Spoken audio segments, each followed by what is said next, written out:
This is going to be a super quick heads up video about the game Hands of Necromancy because you need to see this. I don't have time to make a full-on video because I'm going to Japan right now, like while you're watching this and it's being uploaded. I'm on a plane to Japan. Got to do a few things over there and then I'll be back to finish playing this game. But I put about an hour into this so far, and I think a lot of people who are in my circles of friends and stuff will appreciate this game.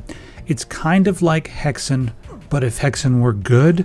Well, no, it's not even kind of like Hexen. It's kind of like Hexen 2 because the way they lay out the levels is really interesting. Now, first off, this is a GZDoom based game, and it has some really interesting level design with a lot of verticality. There's a lot of shapes in these levels. I was kind of surprised at like how intricate some of the stuff was and how crazy everything is. When you're running around, there's just like nooks and crannies and hills and stuff happening above and below you. The levels are not designed for realism, they're designed for fun, which I actually appreciate. And they do something a little bit different. Normally with the Doom games and stuff like that, you play through a level, you get to the end, and then you go on to the next level, and it tells you how many secrets you unlocked, how many enemies you killed, and all that kind of stuff. With this game, you have like a few different hubs, and you hop through portals to go to different levels, but you can hop back to the other ones. And so you're actually going into like other zones or other levels to do things, and as you unlock things and solve puzzles and get new items, you can come back with the keys that you've achieved or found in one area. You can come back to the other area and then progress in a new direction there. So I saw some people online say this was a bit Metroidvania because you're going back to other areas. I don't know if I would go that far. I think that mechanic is something that's in a lot of different games, but it's really cool to see that in a GZDoom game.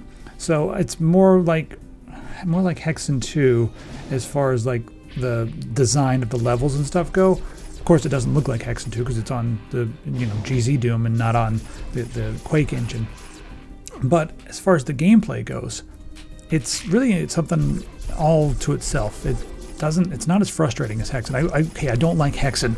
In case you didn't know that, I think Hexen's a beautiful game, but the level design really annoys me because you're always running around looking for switches that are nearly impossible to find. And I didn't have a lot of fun with Hexen, but Heretic is one of my favorite games of all time. It's an amazing game, like right up there with Doom when it comes to classic first-person shooters, but I love the aesthetic and stuff. So this reminded me a little bit more of that as well, but like I said, it's really its own game. You have several different weapons, but you are a necromancer. You're not necessarily like a hero or you're not a paladin or any of that nonsense or an insufferable paladins. You're not one of those. You're just sort of, you're a necromancer. So you could run around and shoot spells and stuff like that, but you also have weapons. So you can switch back and forth between your spells and your weapons depending on what the situation calls for. And that gives us a lot of really interesting options when it comes to what you can do, instead of just having the normal, set of weapons that you see in every game that are kind of like, okay, this weapon is equivalent to the shotgun, or this weapon's equivalent to the magic wand, or this level, you know what I mean? Like this weapon's equivalent to a crossbow, or a sniper rifle. This one has a bunch of different weapons because some of the spells are like giant torrents of tornadoes. A torrent of tornadoes? That's when you have more than one tornado going in circles, so that's literally a torrent of tornadoes. Anyway, I think I've talked enough. I'm just going to let you watch me die a few times as I, initially play this game. This is the first time I've played it. You're watching on the screen right now. I had no rehearsals, nothing like that, and I didn't get very far into the game, but I wanted you to see this before I, get back. It's important that you see it now. I don't know why. But anyway, enjoy some footage from Hands of Necromancy. Let me know what you think of it in the comments. Let me know if you're going to pick it up. I think that it's really awesome to see something like this because, we have like the newer games like a Medieval and stuff, but I feel like after, Heretic, we never really got too many more games along these lines. It's just nice to see something like this come out. So anyway, enjoy, and thanks very much to the developers and also the soundtrack from Jake, what's his name? Jake Lanson? Luke Jansen. Jake Lanson. The soundtrack from Luke Jansen's really cool as well. So hats off to the dev team and the composer. Enjoy the just random gameplay. I'll let it play for a little bit here.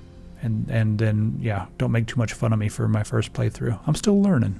Also, if you enjoy this kind of content, I know this one's a low effort. I'll try to do a little higher effort in the future, but go ahead and subscribe to this channel. If you're watching this somewhere else, head over to youtube.com/@easy mode. They're doing this new thing with the handles. They think it's cool. But anyway, yeah, @easy mode, and I'll see you online.